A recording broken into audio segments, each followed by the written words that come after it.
You're listening to Last Word Radio, where you get the last word.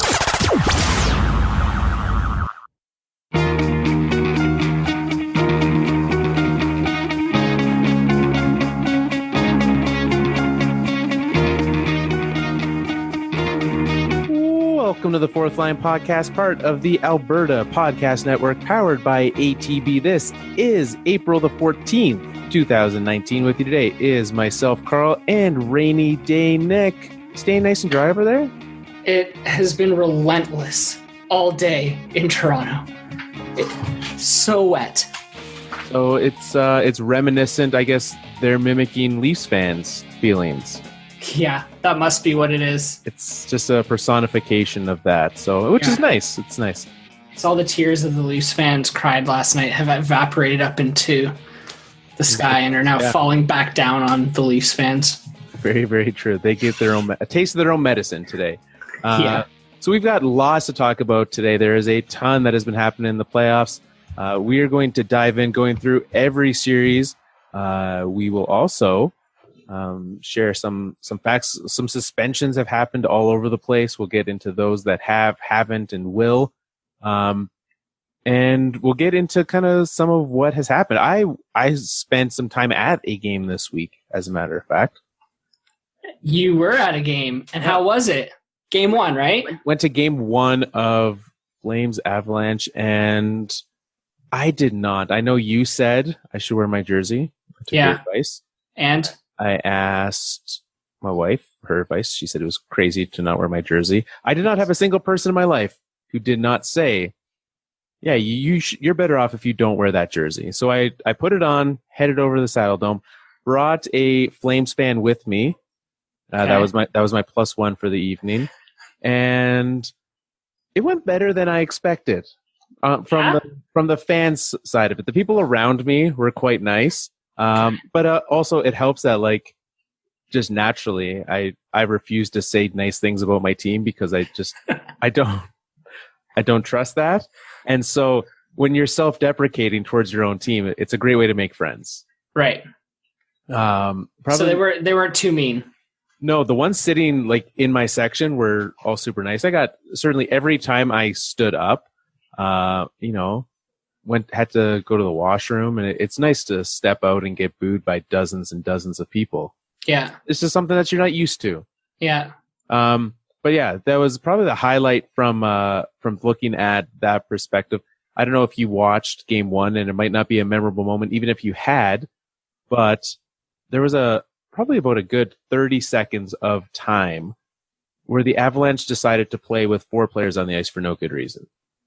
And they just didn't have enough players. What? They couldn't figure out who was supposed to be that 5th player. They just they did a line change, and only 4 guys came over the boards. And so they could not figure it out.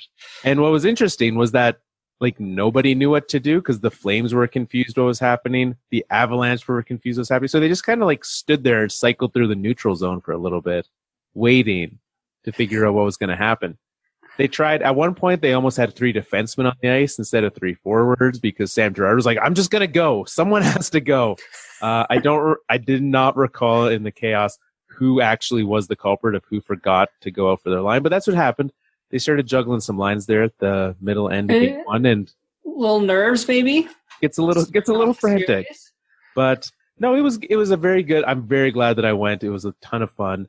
Even though my team lost, obviously it would have been nice to be there last night where they won in overtime. But I don't know if my heart could have handled live overtime. Overtime was it? I didn't watch last night mostly because it was late here. But was it single overtime? It was. Yeah, it went about 7 minutes, and yeah. It ended for me at 1:45.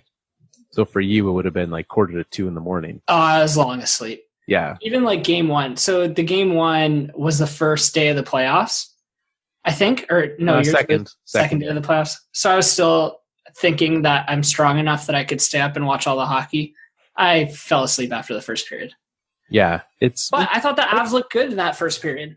The first period of game one? Yeah. Yeah, they looked. The second period, the start of the second period was their best half of a period in that. Their best chunk fell apart the second half of that period and then really got away from them at the end. But it was, 4-0 with an empty netter. But even like in general, their offense has struggled through that game because, shutout in game 1. Then last night and I guess you have to find ways to score in the playoffs. You have to get creative. So last night they scored shorthanded because TJ Brody decided not to hold on to a stick. They scored with the goalie pulled because they're actually really good at that. And then they scored in overtime with Nathan McKinnon just being good. So like those are 3 situations. Those are kind of your expected ways. But they have come across a shockingly good Mike Smith, which is not what a lot of us expected.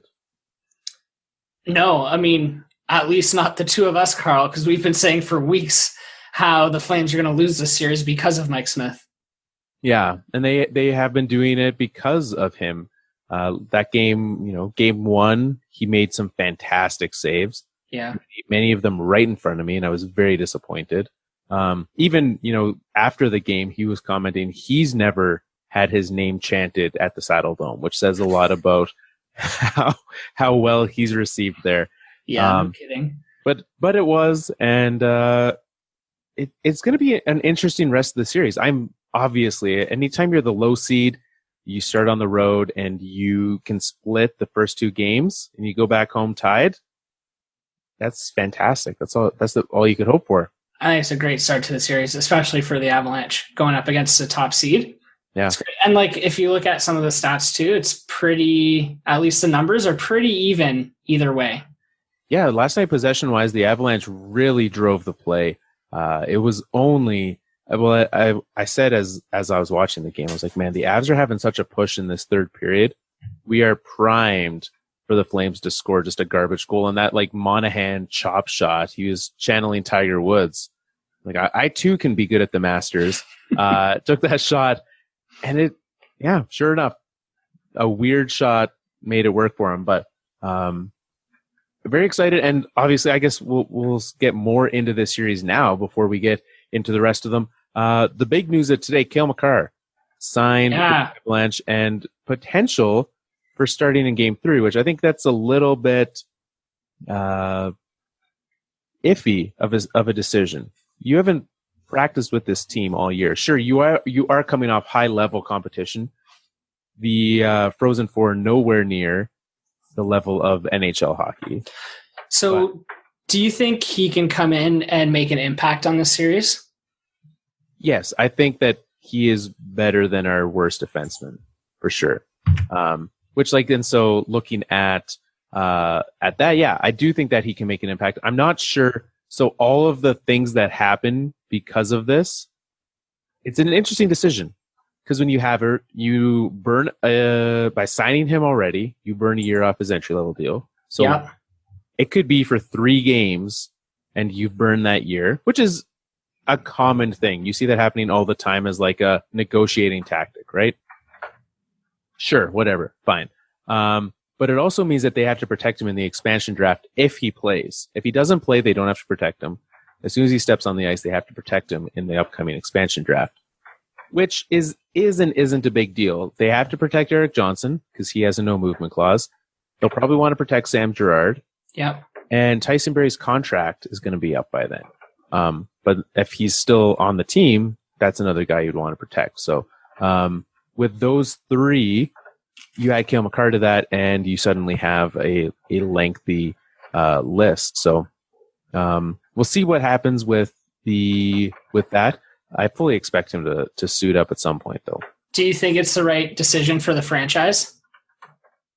I think so. Like it comes down to 1 year difference, right? Like it's 1 year that you're losing. Sure, you have to protect someone else in the expansion draft. It'd be nice to be able to protect all 4 of those defensemen, but at the same time, if you're losing your 4th best defenseman in the expansion draft, that's really not that big of a deal. Yeah, I kind of agree. And like, the rules are still there where you can work some trade magic if you want. I don't think that'll happen as much in this upcoming expansion draft. But, Sakic could work something out with Seattle so they don't touch Barry, but whatever. If you got to lose Tyson Barry, like you said, his contract's up. Yeah. It's not the end of the world. And in all honesty, If they manage to get past the Flames, worth it completely, right? Well, Sorry, that's it. I think like this is a risk that you take, and if you get out of the first round, then it's absolutely worth it. But if you lose the next 3, then it suddenly looks like, I don't know, we could have just sat him and not had to worry about it at all. Yeah, I look at it in the same way of the things you give up for a playoff run, like before the playoffs. So you're giving up first round picks, you're giving up prospects, you're giving up all these things. We're giving up a year of a contract and having to protect somebody different in the expansion draft, him versus someone else. And for, making that run, people have given up much worse than what they're having to sacrifice. So for sure. And they're in the playoffs. You never know what's going to happen next year, right? Like, look at the Devils. Yeah. They're in the playoffs one year, and the next Taylor Hall's out half the year, and they're not even close. It's actually crazy. And we'll get into why I was pulling this up, but I was pulling up stats from previous playoff runs earlier today. And like, I personally, and you tell me if you do as well, I very quickly forget all the teams that were in the playoffs previous years. I'm like, man, last year, like the LA Kings, really? Right. The New York Rangers 2 years ago, these are all like, I'm like, man, these are all playoff teams. And now you're right at the bottom. You're in the middle of a rebuild. And so, yeah, these are situations where take advantage of it while you can, because you never know what can happen. You never know who's going to get hurt. You never know how things are going to trend. So, yeah, absolutely. In a league with this much parity, things change fast. It is true. So, what are your thoughts on the rest of this series? Obviously, with the time zone, it's difficult for you to watch, but we've seen a pretty good, Flames game in that first one. Obviously, they scored 3 and then the empty netter, but a very different game. The Avalanche played the game they wanted to in game 2. Yeah, I think I'm still leaning Avs for this one. How's Grubauer looked? He's looked good. Yeah, he's been honestly, sure, Smith has the shutout, and he's made the flashier saves, but Grubauer has looked very comparable to him. Yeah, I think I still have Colorado over this. Like I haven't watched too much of it, but just looking at some of the numbers, they're pretty even, and it looks like Colorado's had a better possession game. Yeah, I think if they can get their power play going, then it'd steal a couple more goals and probably steal a couple more games. Well, and that's something that we saw two very different sides of the coin. In game 1, the Avalanche were very slow to shoot the puck. In game 2, they were very quick to shoot the puck, and I think they just need to work their way to that fine balance. But they've done a fantastic job. It has been shocking. I know that he scored, that Monahan scored in this game, but that first line has been invisible for the Flames. It's been insane. Even game 1, they played 15 minutes, under 15 minutes across the board. Avalanche have shut them down, and it's very noticeable because they do not have. It's really just that Tkachuk line being the one driving the play, and then the random times where Mangiapane scores for some weird reason. I get. Yeah, I love the playoffs for this reason. I love seeing the strategy and how they decide to tackle the best parts of their opponent. And I think it's cool because this is where you see a lot of depth guys come up and be difference makers in these series, because they're the other team's spending so much time and energy shutting down the top 3 or the top 6. Yeah. Well, and the Avs are constantly tweaking their lines. We've seen various times where they do shove out Landeskog, McKinnon, and Rantanen all at once. Most of the time they're sticking with Kerfoot on the top line, and then McKinnon or Rantanen with Soderberg. So, yeah, it's going to be very close the rest of the way. I would say coin flip level here. Yeah, it could be. Well, before we get into the rest of the games, we're going to hope. Now that we're into the show, has the rain picked up? Because it is rowdy there. Can you hear it? Yeah. Oh, yeah. Oh, my God. Yeah, I'm right beside a window. Yeah.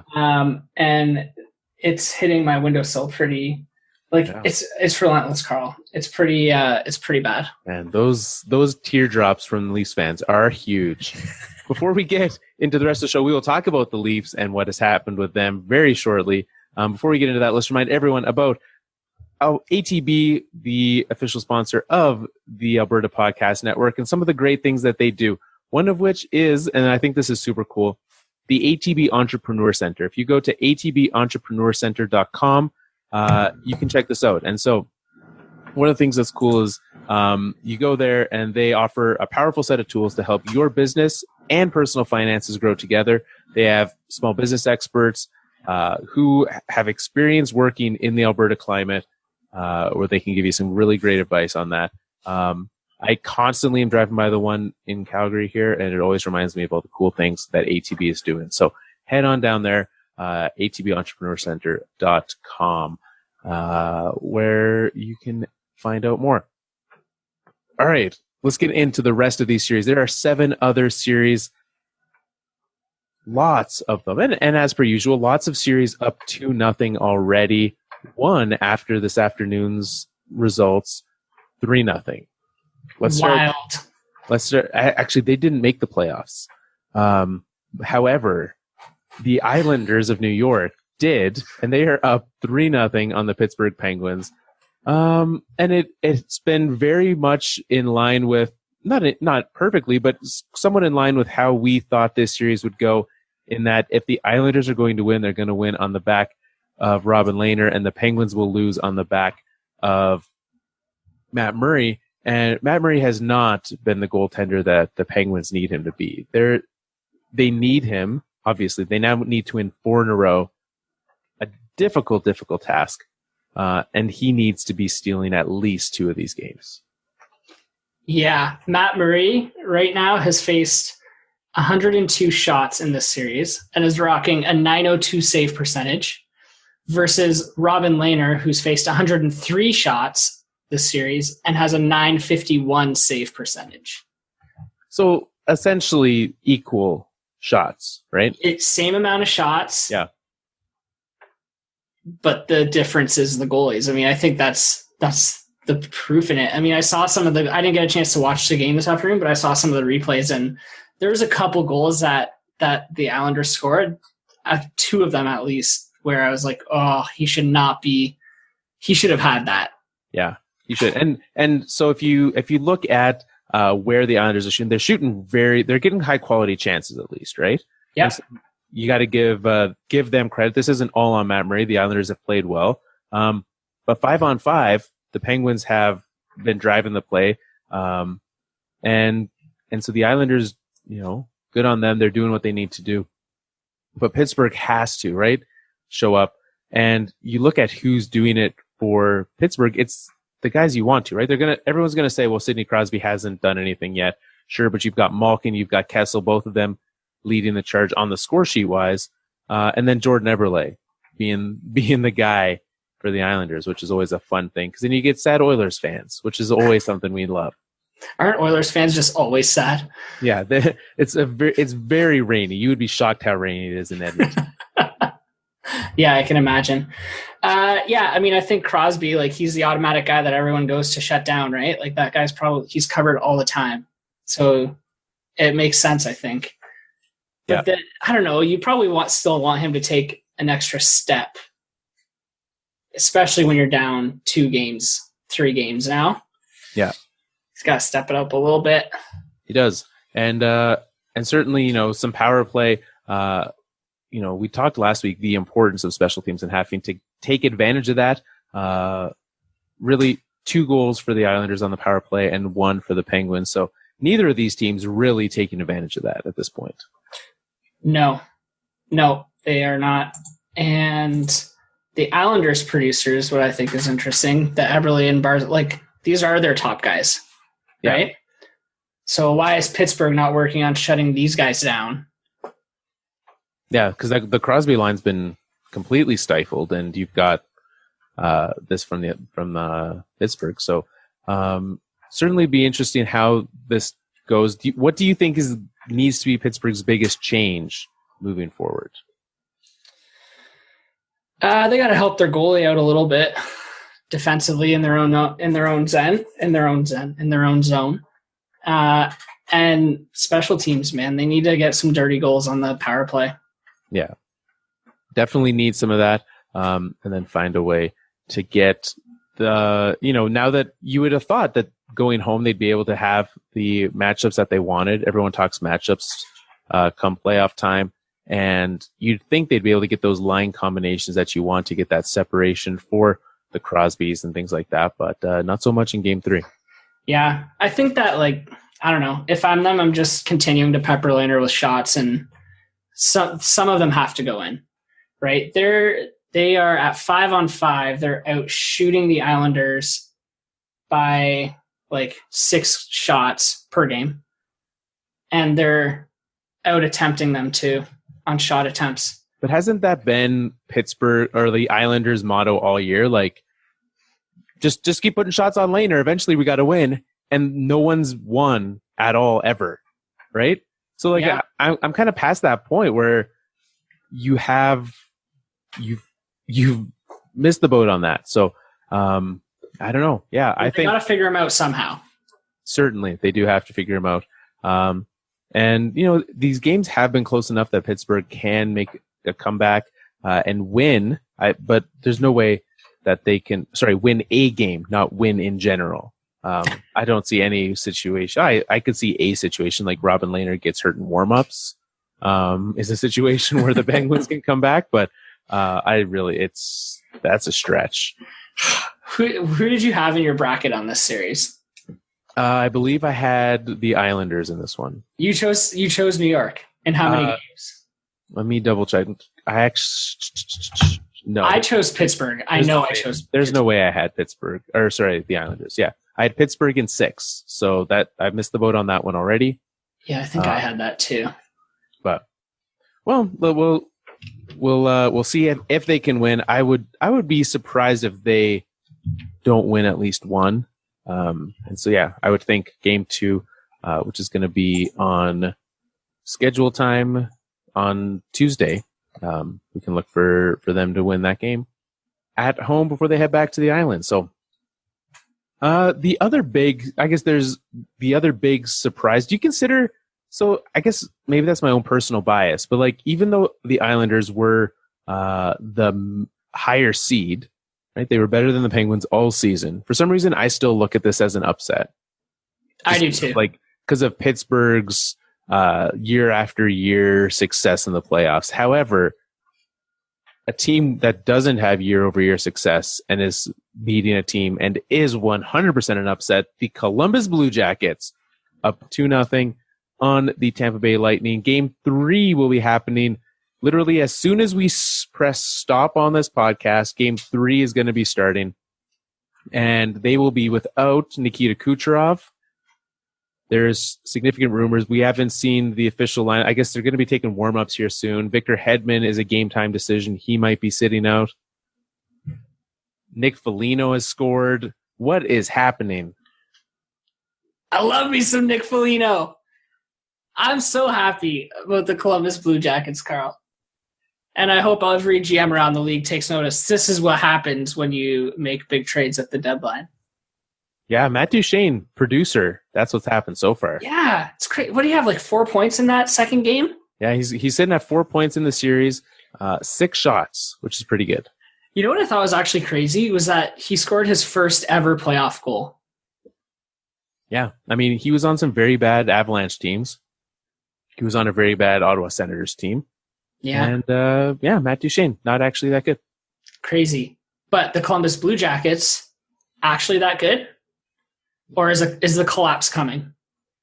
Well, so there's a lot of reasons why they've been doing well so far. One of them is that Andrei Vasilevsky has played like hot garbage. Yeah. He has been, we talk about Matt Murray not playing well. He has been hands down the worst goaltender in these playoffs thus far. And that includes Martin Jones, who got pulled from a game. Yeah, he's got the worst save percentage of all the starting goalies. And so that is not something that I expect to continue. There's someone, and I forget who it was, someone on Twitter who's a Tampa fan, who continually, every time Andrei Vasilevsky is terrible. They're like, well, he always bounces back. He's never lost after giving up more than 5 goals or something like that was the stat. Well, we're about to find out tonight if that's true. Because when he's given up 4 goals in game 1, 5 goals in game 2, and game 2 was even worse. Like those goals were embarrassingly bad. Yeah, the whole game was embarrassing for Tampa. And so you have that. We'll see going into Columbus tonight, without Kucherov, what their lineups are going to be. I expect a lot of blendering from John Cooper as he tries to figure out a way to get Stamkos and Point going without Kucherov and without Hedman. He's got a 5-alarm fire to put out. Yeah, well, this is the kind of adversity that you want to have. You need to have it, and it's good, says John Cooper. Maybe if his team wasn't so good at winning regular season games, they could have gotten used to adversity. Yeah. I blame them. They did this to themselves. Yeah. Well, I mean, they have no one else to blame at this point. They better figure it out soon. And I want to talk about the Kucherov suspension, but before we get to that, you have to give the Blue Jackets credit for how they've been playing, because it's almost been clinical the way they attacked Tampa in those first 2 games. And I think a lot of credit should go to John Tortorella. And I think a lot of credit should go to the players who they don't really have any superstars the way that Tampa does outside of Panarin. And they've been sticking to the game plan for the whole 60 minutes. And look at where they are. They're up 2-0. Yeah, well, even that first game, right? You turn on that first game, and it's very quickly 3-0 Tampa. And all of a sudden you're wondering, well, what are they going to do? How are they going to make a comeback? And they do, right? Like everyone was talking about how quickly this was going to be. It was going to be a sweep. And now Tampa's down 2-0. Columbus scored, I believe it was 8 unanswered goals in that series. Yep. Insane. So now, don't write off Tampa either. No, Tampa won 62 games for a reason. They're not going to suddenly lose 4 in a row without any sort of response. That said, we have seen this from Tampa in the past, some kind of lackluster playoff performances. So it's a thing that can happen. That said, I would still have Tampa winning, and not just because Columbus went up 2-0 on the road last year and still lost to a team that won the Stanley Cup. Yeah, I agree. I think Tampa is also going to come back and win. As much as I want the vision I have of Nick Foligno's smiling face receiving the Stanley Cup to become a reality, I don't think I can believe it. Yeah, that's a tough one. The Kucherov suspension, 1 game fair? No. Do you think so? I think so from what I understand, they're now using a 1-to-3. Is it 3? Multiplier is what I believe. 1-to-3 multiplier. Is that a 3-game suspension in the regular season for a guy who's not a repeat offender? Yeah, I probably would have given him 3. I could see that. Yeah. I guess if that's the multiplier. I'm not upset. I wouldn't have been upset at 2. 3, I think 3 games in the playoffs, I think would have been excessive. But certainly deserves something for his hit. It was the most predatory of hits that I've seen. Oh my God. It was bad. You could almost see him zero in on the target. I think everyone watching that hit as it happened, we all knew he was getting suspended before he even made the hit, right? He knocks him down and you're just like, don't do it. Yeah. And he did. Right? That's exactly what he did.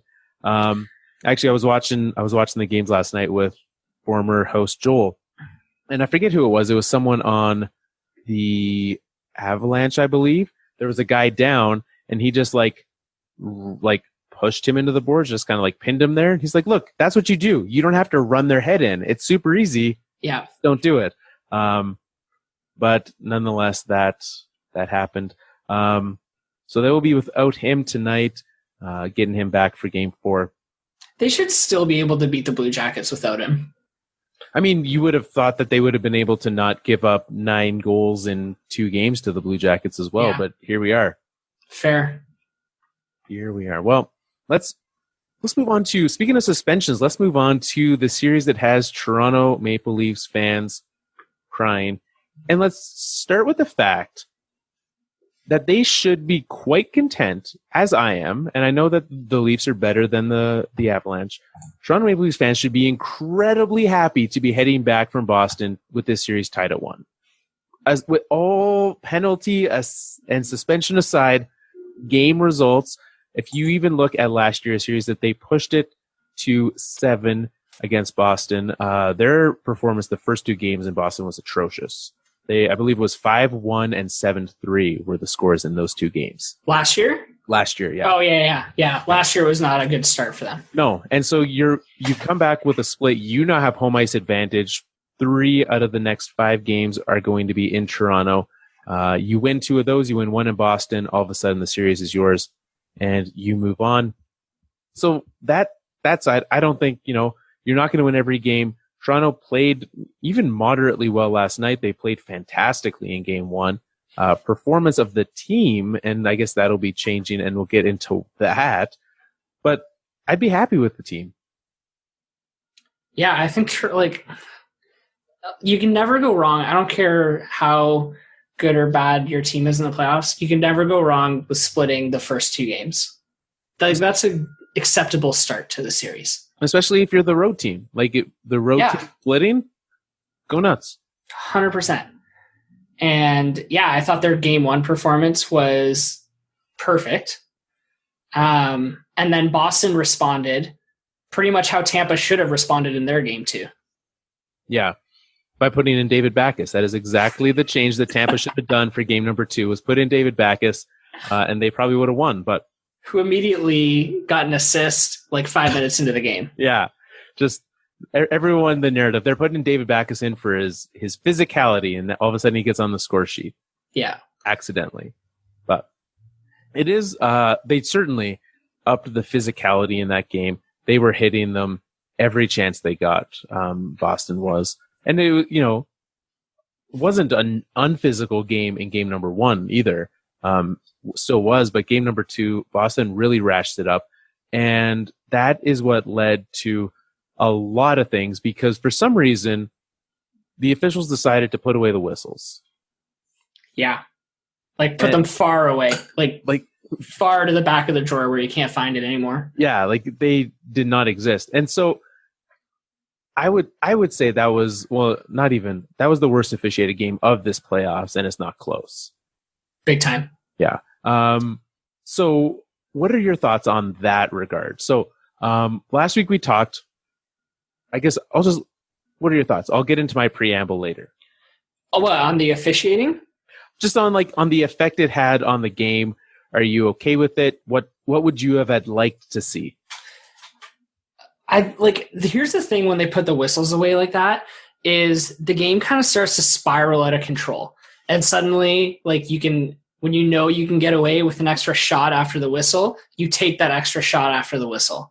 And then the other team takes a shot back at you, and then you can take a shot back. And it just snowballs out of control and creates this just monster of an environment where guys are taking runs at each other. Like that knee on knee I don't think it was intentional, but if you're more careful, that doesn't happen. The fact that the fact that there was not a penalty on that was insane. Right. The fact that Torrey Krug, I don't think he had intent to injure in it necessarily. I think he meant to stick out his leg to make that hit on Kadri as he came flying across the middle. But nonetheless, it should have been a penalty. Intent or not, you did it. Absolutely. But when the refs put their whistles away, you know that you don't have to be that careful, because they didn't call it, 5 minutes ago. They're not going to call it now. Yeah. So you're less careful, more careless, because you can be. Yeah. And it leads to an escalation of things, right? So we have the hit on Marleau near the end of the game, which led then to the And I guess I said Krug earlier. What I meant was who's the Boston guy who did that hit? DeBrusk. Yeah, they were going at it all game. Oh yeah, it was him and Kadri were having a thing, which led to DeBrusk's hit on Marleau at the end. Which again, I don't think there was anything wrong with the hit. It was a physical hit. It was a good hit. Just you do it into those corners. That's not illegal. I don't think it's nice. Maybe no. If you're trying to be a good person, maybe don't do it. But there's nothing illegal against it. Kadri took exception as he's allowed to, and in a game like this, it escalates, and you now have him cross-checking Jake DeBrusk in the face, or I guess in the neck was where he actually landed it. Yeah, I mean, here's the thing: Kadri took it. It wasn't the first time Kadri took exception in that game. Like you could see his growing frustration, and that's exactly what the Bruins wanted. They wanted him to lose his mind, like he does every year, and shame on him for letting them get to him like that, to like making him react in that way. It is honestly shocking how easy it is to set off Nazem Kadri at this point. Like that has to be in every team's game plan when you're playing the Leafs in the playoffs. It's like we need to pick on him, and you know what? With the amount that DeBrusk has been focused on Kadri, I would not put it past that being the Bruins' plan, and I don't blame them for it at all. You do what it takes to win. Well, he was shaken up during Game 1. They have the footage of him screaming at the Boston bench. I have no doubt that the coaches after were like, that guy, that's the one we're going to go and rile up. Yeah, and he got suspended last year. He got 3 games last year in the playoffs, and now he has a suspension pending for tomorrow. He has a hearing tomorrow. They will be handing out his suspension. Thoughts on the length? Thoughts on the length? You seem stumped. I'll start. Okay, go ahead. I'm going 2 games. You think 2? I'm going 2 games. Here is my reasoning. Last year in the playoffs, Evander Kane also cross-checked someone in the neck in the Golden Knights series. I believe it was Pierre-Edouard Bellemare. Yeah. Cross-checked him in the neck, got 1 game. I think it's 1 game for a comparable hit, and then a second one for a repeat offender. Well, so Kucherov's hit this year was very similar to Kadri's hit last year. Yes. And he got 1 game versus the 3 that Kadri got last year.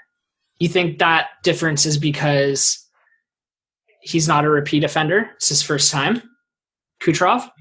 Yeah, I think there's a few reasons for it. I think the superstarness, take a game off for being a superstar, you take a game off for not being a repeat offender. Okay. I'm just trying to draw like parallels to how we're comparing this year versus last year. I mean, I don't know. I could see 2 games. It's definitely going to be more than 1. It's either going to be 2 or 3. 2 or 3 for sure. I don't think they have the guts to go more than 3. Nor is it deserving of more than 3. I mean, no, it was unnecessary, but there are much worse things happening out there. There were worse things, more blatant things in the Carolina game that did or didn't get suspended, right? Right. And we can get to those. So yeah, I'm going 2 or 3 from you. I would not be, again, much like Kucherov getting more games, I would not have been upset if he gets 3 for Kadri. But we will see. It's going to be his 1, 2, 3, 4, 5th suspension. Yeah, he is very quickly become a very dirty player. Yeah. I guess slowly, because he just continually does it yearly. His annual suspension. Terrible. But if here's the way I look at it. For all the Leafs fans who are losing their mind and saying, let's off season, first thing we do is trade Kadri for a right-handed defenseman. Like, sure, do that. But also, you're losing your third line center. And if you're going to lose a series, I know Kadri's a very good third line center. But if you're losing your third line center, you're like, man, you know why we lost that series? It was the third line. They just couldn't get it done. No. You still are going to have the exact same matchups on those top 2 lines. I know Babcock started messing with them a little bit last night, but if the Tavares and Matthews lines can't get it done, you're not going to win that series anyways. Don't blame the third line for it. You can win in spite of him if you're better than Boston. Yeah, you should be able to. I think what the other thing Kadri brings, this is more the the intangible side of it too, like that energy, that fire, the momentum a little bit. Like the stuff that gets him suspended. Yeah. All that stuff that leaves him suspended. Yeah, fair enough. We'll see. So thoughts? This tied up at 1. I'm still thinking Leafs in 7 is my pick. I'm still thinking Boston at 7. There we go. It's going 7. I could see it go either way. I'd love to see the Leafs move on, but I don't know. My guts tell me Boston. Yeah. Well, let's move to the last series in the East, Washington, Carolina. Another game yesterday that had a number of potential suspensions, I guess. I don't guess. He did. Michael Furland got a match penalty for a high hit. Did not get any additional games. Dougie Hamilton elbowed a guy in the head. He did not get a suspension. He only got a minor for that. And Ovechkin also launched into someone's head and did not get any punishments for that.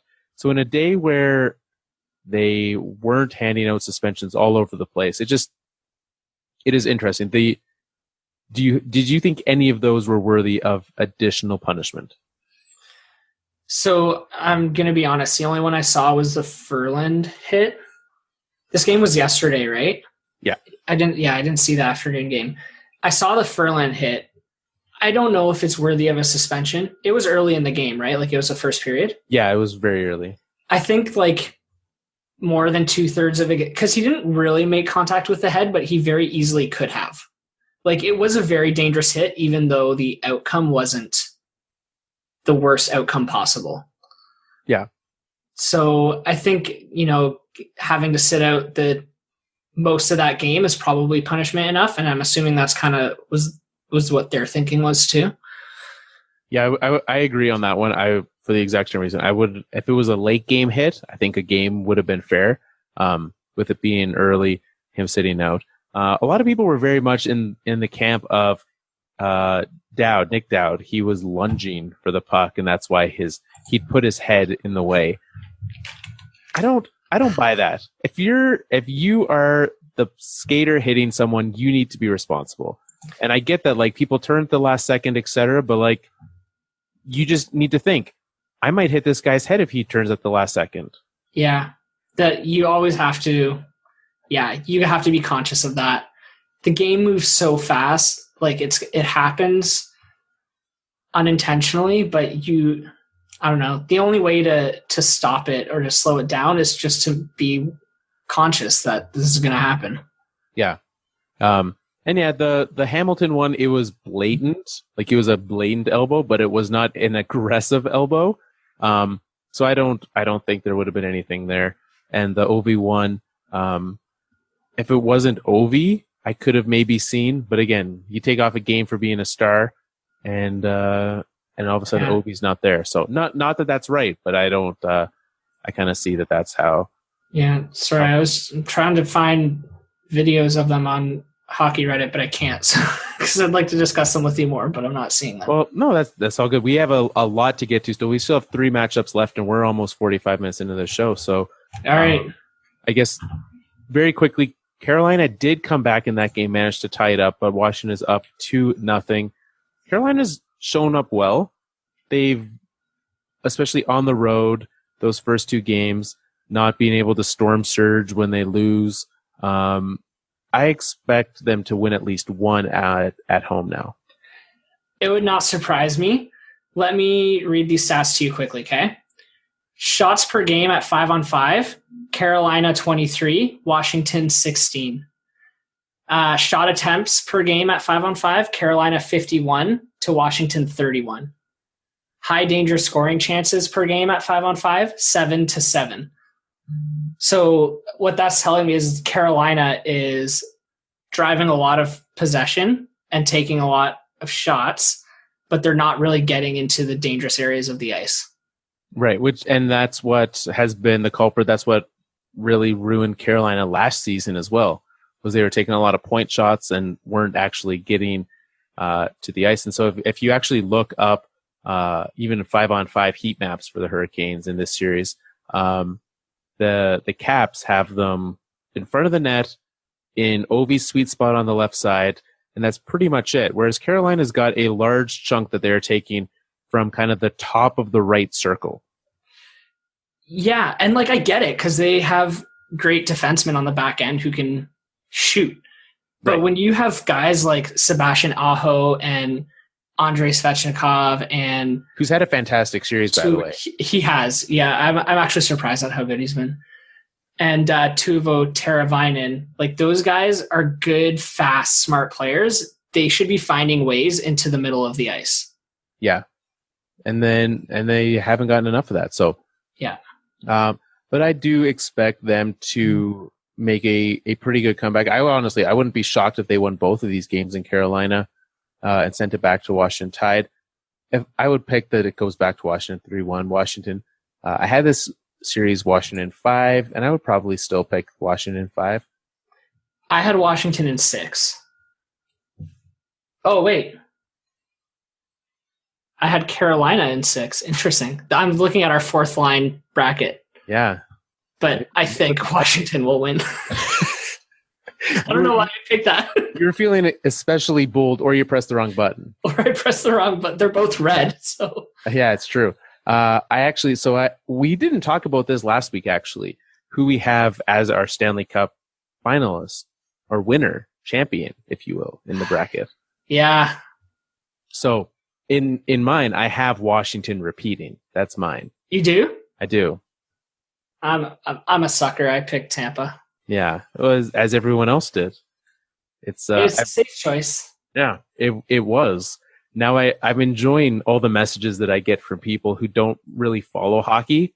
Yeah. Who are like, who do I pick? And I'm like, well, here's what you know. Here's what to know. I don't tell them who to pick because then they would all just pick the same one as me. But and everyone picked Tampa, and it's just like now they're losing their minds. They're like, I'm going to lose my champion right away. Yeah, but you go through the bracket and you look at the matchups, and like I can't see Tampa losing to any of these teams, and yet here we are. Well, I guess I can now. Yeah, now Columbus is suddenly a team everyone can see them losing to. Let's move over to the West. We've already talked about the Flames Avalanche series. Yeah. The St. Louis Blues up 2-0 on the Winnipeg Jets, and this has been a case of, I guess, not the worst goaltending, but Connor Hellebuck has not been what this team needs him to be to make this round. He let them down in game 2. Yeah. And, both of these have been 1-goal games. It is not out of the reach of the Jets. I had this being a 6-game series. I would not be surprised if it went 6 or even 7.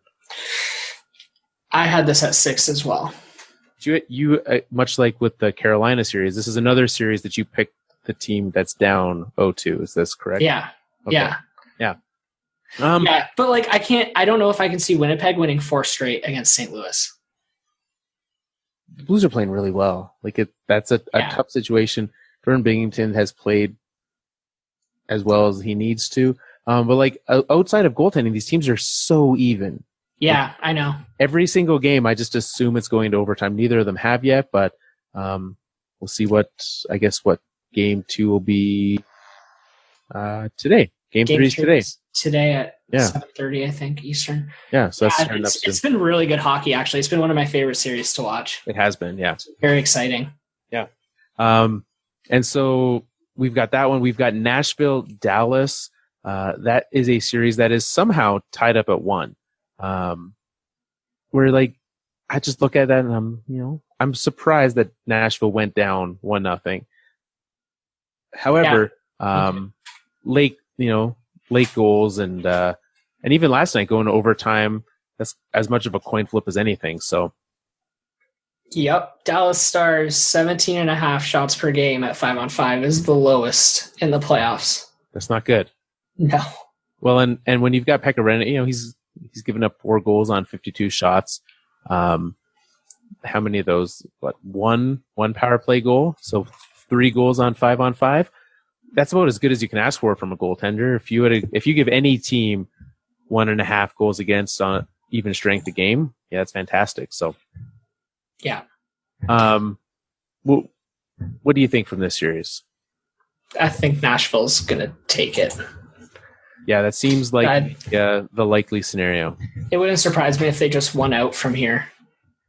Yeah, but again, when you have low-scoring games like these are, low shot attempt games like these are. Nashville's getting more than Dallas is.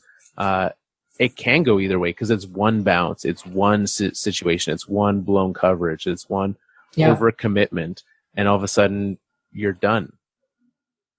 Yeah, it's true. Could go, I mean, it's the playoffs. Could go anyway.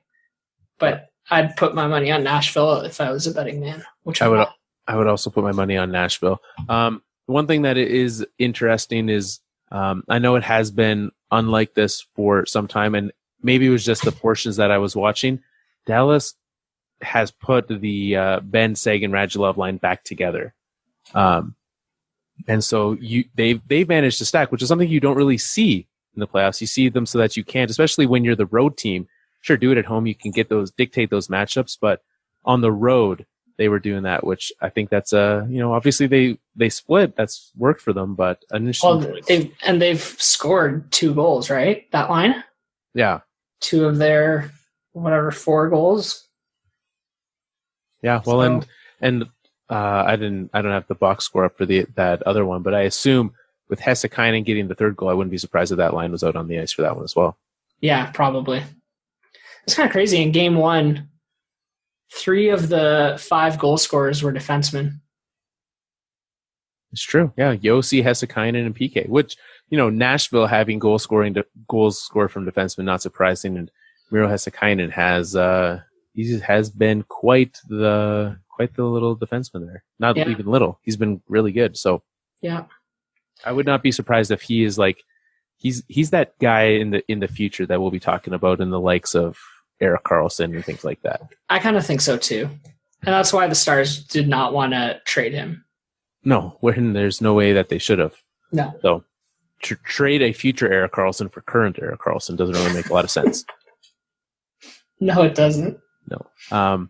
What else? We've got Vegas, San Jose is the one we haven't talked about.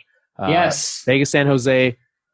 It is a tied up series, and that is one that has been it's been frantic. I don't know what to expect every game. A lot of players getting hit in places they don't want to get hit in this series. Yeah. Yep. That's the thing that we've had.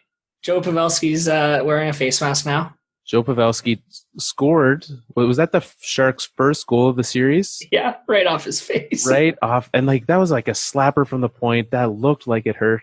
He didn't even celebrate. He just skated right to the bench. Yeah. He looked so pissed off. Yeah. I do enjoy the story, not because I enjoy Joe Pavelski getting hurt, but the fact that during the TV timeout, they scraped the ice and they went and found his teeth in the snow. Oh my God. Which I would do a lot for a teammate, but if someone is like, hey, it's your job to scrape the ice and just dump that a wheelbarrow. That's the word I'm looking for. It's not they don't actually put them in rain barrels. To take the wheelbarrow, it's your job's to dump this wheelbarrow. These are really hard. Is wheelbarrow a hard word for you too? Wheelbarrow. Is it barrel?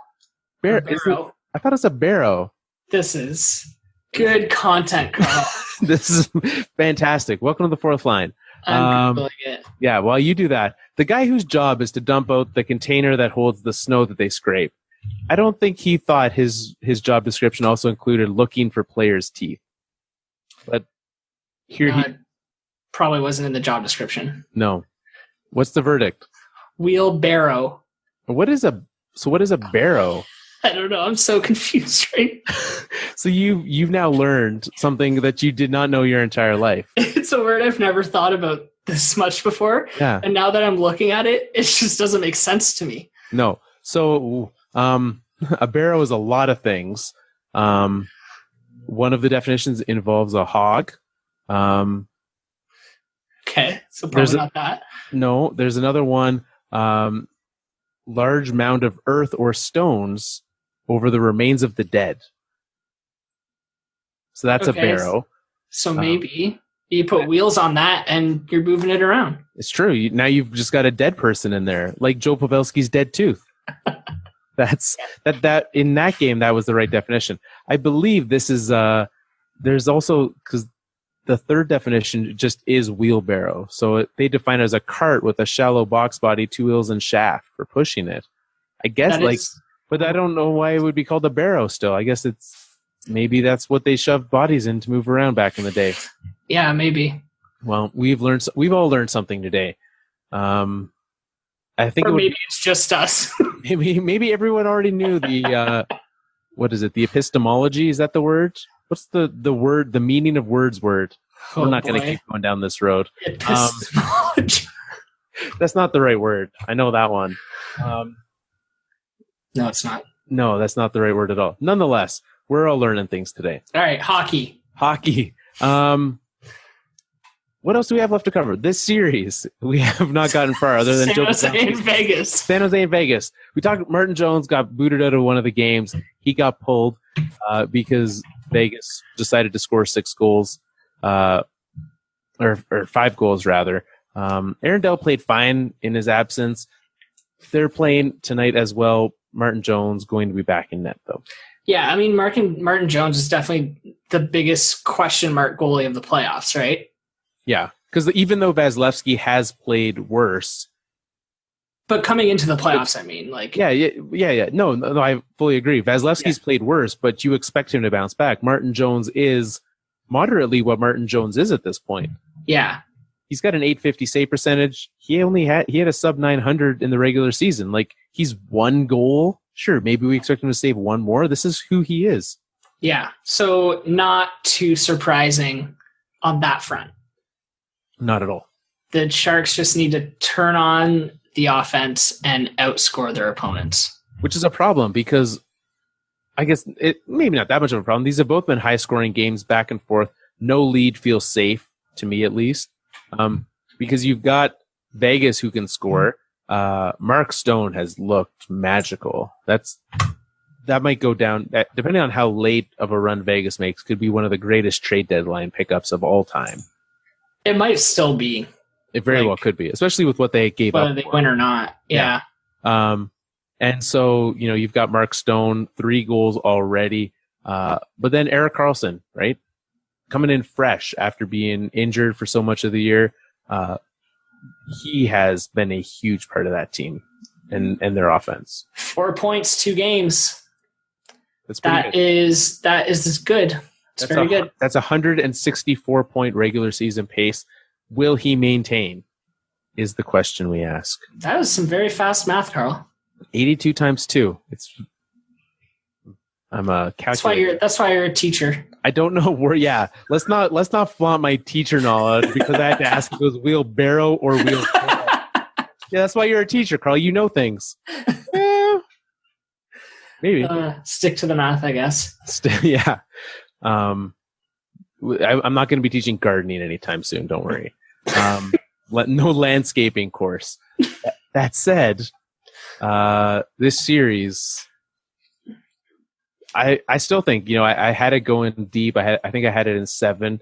I still think Vegas is the favorite, but it's a close one. I also had it going 7, and I still think San Jose is going to win. So we had several disagreements last week, and we've just doubled down on all of them. We still disagree. None of our opinions have been changed. I guess. Except for New York and Pittsburgh? Or no, you chose New York. I chose the Pittsburgh. That was what we agreed on. Yeah, and have we both flip-flopped on that one? Yeah. Because I definitely have. Did you flip-flop on Winnipeg? Do you still have them winning? I still have Winnipeg winning. Okay, then yes. We still disagree on everything we disagreed on last week. So that's good. Although I'm starting to be, I think the one I've moved the most on is the Avalanche, just because that was purely based off of saving my own heart and my emotions and not based on knowledge. And now that I've seen them, I'm like, okay, I can trust in this. Maybe they have a better chance than I gave them credit for. Now that you're in it, the nerves have settled a little bit. Yeah. It is the first 2 games. I know, and it's also the difference between game 1 and 2. Watching game 2 on the couch was so much less stressful. Like, I literally sat there. Maybe I'll post on Twitter some of the pictures I took, because the Flames scored 4 goals. And every time they scored, I took a picture of me sitting there while every Flames fan around me just stood up. It was really nice. But it was much less stressful not, being surrounded by people that I trust, instead of Flames fans. So, an arena of people. One thing that helped me decide originally to wear the jersey was it's like when you go to the game, there's always a lot of road team fans, like a ton of them. Yeah. There was barely any Avalanche fans, which like I would have liked it if there was more, but it also made like those moments you're walking through the concourse before the game or intermission and you see them, you say hi, just those little things that bring us a little closer to each other. Yeah. You didn't have that many of them then, is what you're saying. No, I would have said game 2. I don't know an official number, and maybe I'm lowballing it. I want like for sure less than 1,000. I would have said probably about 200-300. Wow. Yeah, it was very low. There were a couple behind the Avs bench, which was nice. Yeah, I noticed those guys too. Yeah. But they are there, and we'll be back in Calgary for Game 5. So still a chance that I show up at Game 5. Yeah. See what happens. Lots of hockey left. We are going to go. The games are starting right now. We're going to go wrap up this episode, get it put out to you so that you can listen. We're going to be watching. One thing we're going to do, we don't pick the Pavel Braves. It's every game. Ton of fun. People are struggling in picking their winners. Every day there are multiple people that go 0 for 4 in picking the winners of these games. This playoff high sticking is not easy, Nick. No, I can't imagine that it is. And so we're going to make it a little easier tomorrow, though. Okay. A bonus. Ooh. Bonus high sticking. Okay. We're going to ask you. There's I believe still 4 games tomorrow night. Toronto Boston Game 3, Calgary Colorado Game 3. That I think we'll all be watching the Toronto game to see what happens for officiating. Colorado, Calgary, obviously, Nashville, Dallas tomorrow, and as well Washington, Carolina. So we'll be picking those 4 games. We'll also be picking how many games does Nazem Kadri get suspended. If you pick it correctly, you get an extra high sticking point. That's it's going to be interesting. It is. We'll see. We'll take 0, advantage of the situation. 1, 2, 3, 5, 10. 10. I saw someone on Twitter say 10. I'm like, look, Boston, you need to pump the brakes. It's definitely someone trying to make Leafs fans mad. Yeah. And which is not that hard to do. No, not in the slightest. Well, before we wrap up, let's remind everyone the Alberta Podcast Network is your place for all things podcasts, and especially all things Alberta podcasts. One thing you might not know, Nick, is we have a provincial election on Tuesday night. So before I go and watch hockey, I'm going to be going to vote. If you're in Alberta, you should go vote. I'm not going to tell you who to vote for. You decide that. We're not here to tell you those things, but go vote. That's a good idea. Yes. And if you want more information about the election, there is actually a place for you. The Dave Berta podcast. Dave Cormier and Ryan Haseman talk politics and policy and events from an Alberta perspective. So head on over there. You can find them at Dave Berta, like Dave and Alberta. DaveBerta.ca is your place to go for the Dave Berta podcast. And that is a great place to go. Lots of very good political content there. Lots of, they're very in the know, which I try to be and am not. I mean, no one in the election has really made a point about wheelbarrows. So I've got. They even know how to say it, though. Yeah, I think that's going to be probably why they avoid it. Yeah, is it a barrel? Is it? I think a wheelbarrow would arguably be as useful as a wheelbarrow, though. Like if you put a barrel on wheels, cut it in half, it can still hold stuff, but it's got higher sides on it. Yeah, I mean that's basically a wheelbarrow. It's pretty much a wheelbarrow with less dead people in it. With less dead people and loose teeth. Yeah, exactly. So, and barrels are contain many great things. Monkeys, beverages. Yeah. All things you can find in a barrel. I was wondering how many more things you were going to name. That's literally the only thing like food. You can store food in a barrel. Like rice. Yeah. Yeah. You can, dynamite, like explosives would get stored in barrels on pirate ships. Yeah, they absolutely would. Yeah. So that's another thing you can find in a barrel. Let us know your words that you may not know how to spell or mess up on Twitter at Fourth Line Podcast. You can find us at fourthlinepodcast.com, where we have many things. Mike Laybourne had an article this week looking at how he picked his bandwagon team for the playoffs. Brody Cottenham has some previews for some of these divisions, which, it might be a little late for the previews now, so you should just tune into those writings more frequently so that you don't miss out on them. But still go check it out. And facebook.com/fourthlinepodcast. We'll be back next week, not on a Sunday, presumably on a Monday. We'll be back on our Mondays. I don't see any reason why not to be doing it on a Monday next week. Shall we wrap up? It's time for us to wrap up another Fourth Line show. I know what you're thinking. You don't want us to go. So many series aren't going as expected, but the one thing we can count on is Kadri being suspended.